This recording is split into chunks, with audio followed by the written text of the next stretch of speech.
Welcome back. We'd like to thank you once again for tuning in. As always, please like, comment, and subscribe. But now let's get into our topic for today. As men, we pride ourselves in our ability to take care of our families. We pride ourselves in our masculinity. And that's especially the case when our masculinity is one that is reassuring to our household. It's a source of stability. It's one that allows those around us to truly reach the potential that they have inside of themselves. That's a part of masculinity, to provide, to protect, and to teach. And so this particular video that we're going to review today is not an example of that, sad to say. I do respect the right of every husband and wife to decide how their relationship will play out, but at the same time, in this particular video, we need to come to a reality as to what's really going on in this video. So let's get into it and let's see what we can find out. Yes, let's see what's going on. Great. How are you guys? Good. How are you? I'm good now. Everybody's favorite power couple is in front of me. And Dwayne, I love what you said of Gabrielle, your beautiful wife. You said, it's not my job to change who she is. It's my job to be a part of the evolution. That was good. That was deep, babe. In relationships, we come in and we try to change people. We try to change them to the way that we want them to be. But I decided to start taking a different approach, in this relationship. I think early on I came in like, hey, you get 2 drink max, bop, bop, bop, bop. And she didn't respond well to that. No, and it did not. Yeah. It was reasons for that too. Let me say that. I have a good time. Life of the party right here. It's not the man leads and the woman follows. That's not what we live in this house, at all. So for me, I have a wife that works not just as hard, harder than I.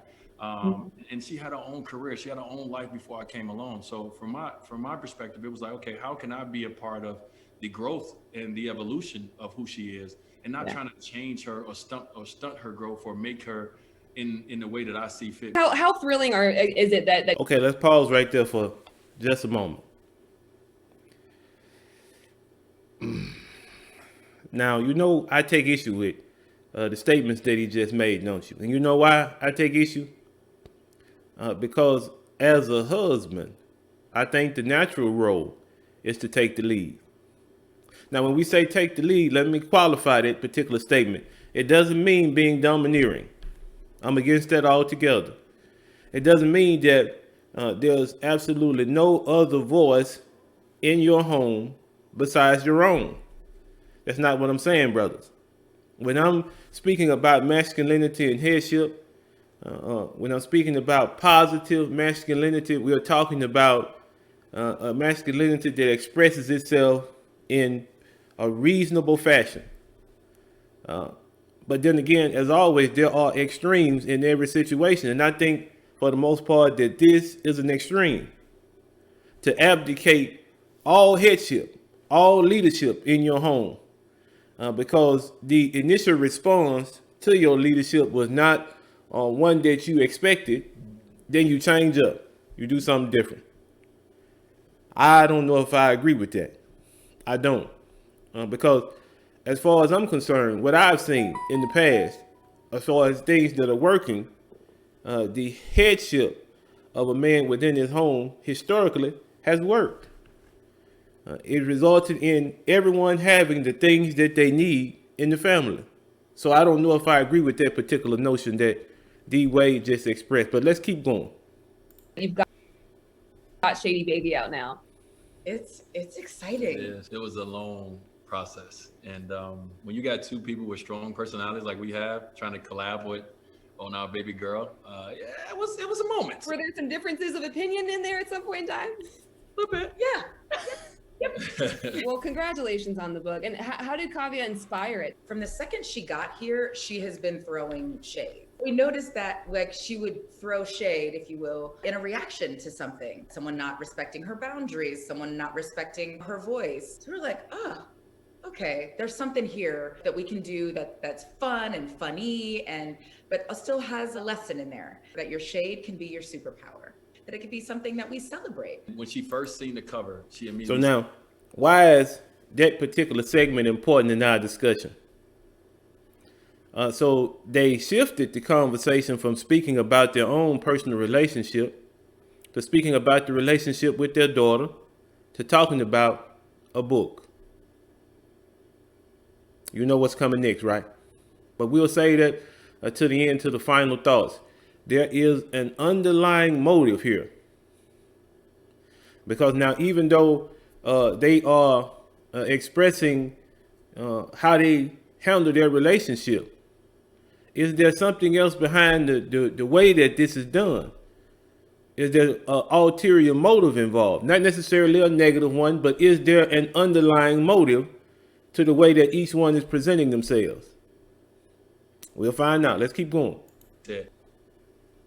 Baby Kavia. And we was like, we did it. Yeah, we did it. You did her good. Gabrielle, you've been so open and honest about, some of the challenges you've had, your mental health and mental wellness struggles, even suicidal thoughts. I mean, right now, so many people around the globe are struggling. What do you say to someone at home who is feeling hopeless and just needs some encouragement? A lot of times what has us really spiraling is at the end of the day, not getting the win, or not getting the validation or the recognition, or my life isn't going the way I thought it was. Take a lot more joy in the journey, but also therapy, whether that's Skype or FaceTime, therapy, but get it and have no shame about it.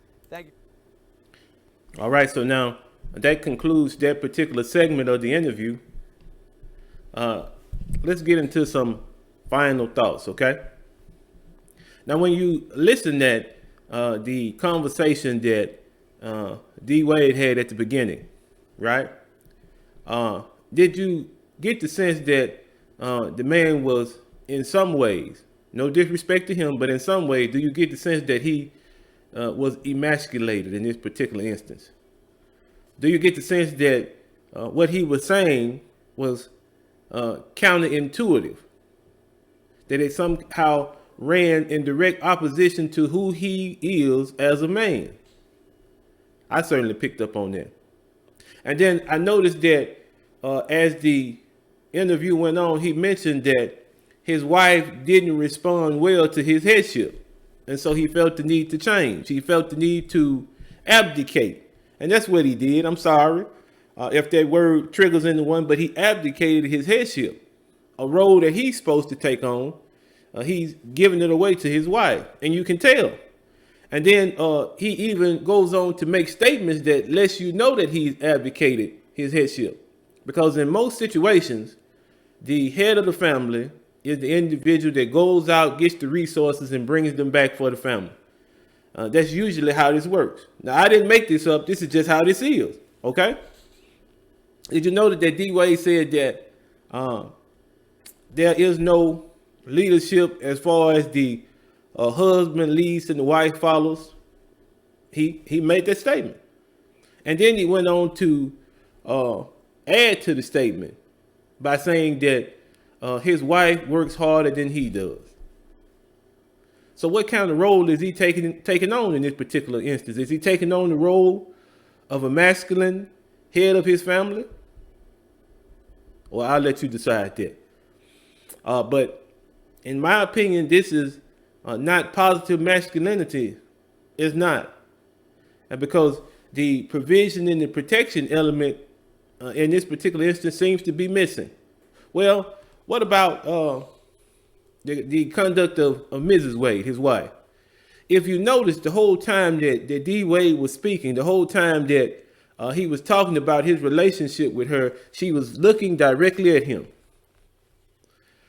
And I think it's difficult to say anything off script or contrary to what you've been asked to say if the person is staring directly at you. So as to make sure that you say exactly what you need to say in this particular instance. As I mentioned, it seemed to me that the man was emasculated. Now, let's go a little bit further into what we saw from Mrs. Wade. Now, if you notice, her whole talking point was centered around validation, getting the win. And for the most part, what she described was a purely masculine point of view. Think about that for a moment.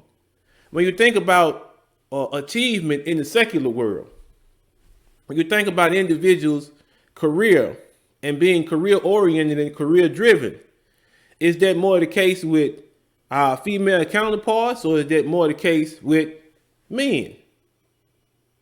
Surely you understand that there's more of a manly situation, more of a masculine situation, to be preoccupied with having certain endeavors, and then those endeavors even go reach above and beyond your own marriage.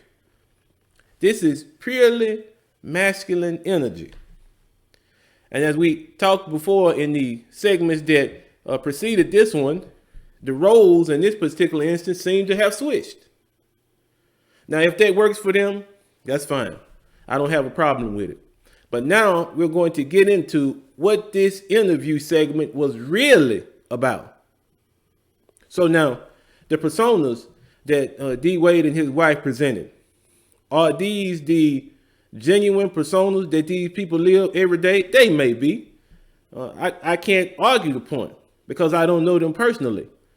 But I do find it ironic that the personas that are being presented play towards a feminine audience.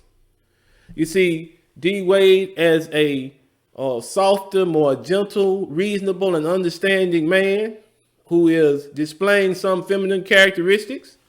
And then you see Mrs. Wade, the strong and independent woman who just happens to be married, but strong and independent, who is displaying many, many masculine qualities.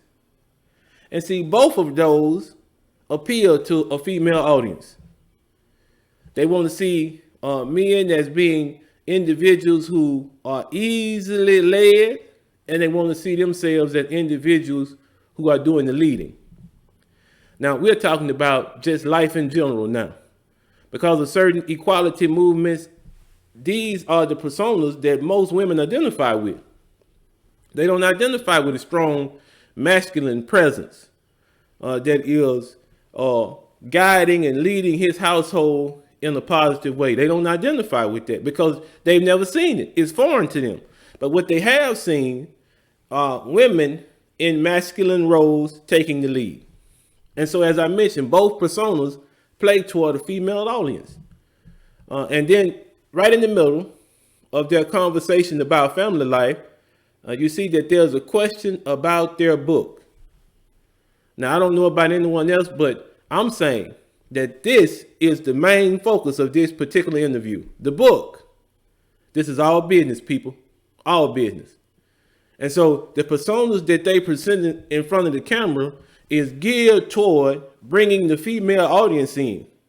Because within the household, the female, the mother, or the wife is responsible for most of the decisions about spending. Right? Now, there are certain decisions that the husband takes upon himself to make, but the majority of the consumer decisions in the household are made by the wife. And so they're playing that particular notion up. The stats on it are clear. They're playing toward the female audience so that they can increase book sales. That's what this is all about.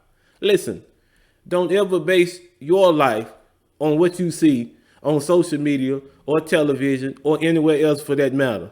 Don't ever base what you decide to do on individuals who are so-called celebrities, because there's always an underlying point. If they're in front of the camera, if they're taking pictures, there's always some reason behind why they're doing it. And I think the reason behind this particular segment is to sell that book. You've been warned. But now, in looking at the imagery that's used here, and looking at what they are presenting to us as individuals, I have a question. This particular lifestyle, this alternate way of doing things, or should I say alternative way of doing things, of looking at marriage, of looking at gender within their family, of looking at the different roles, this is a way to promote themselves, to put themselves in a better a position to sell books to keep their family in the limelight, if you could say. But now, why are these particular examples of families always flashed before your eyes? For one reason, it's because they make money. But now, let me put things into further perspective.